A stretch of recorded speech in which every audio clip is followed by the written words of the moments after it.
أخبريني أيتها الطاهية يا من تمتلكين أجمل موهبة في العالم.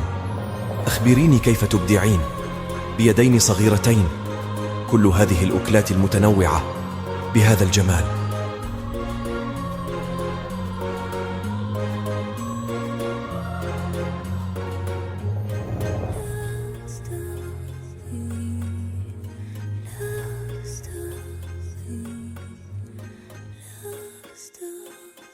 أخبريني أيتها الطاهية يا من تمتلكين أجمل موهبة في العالم.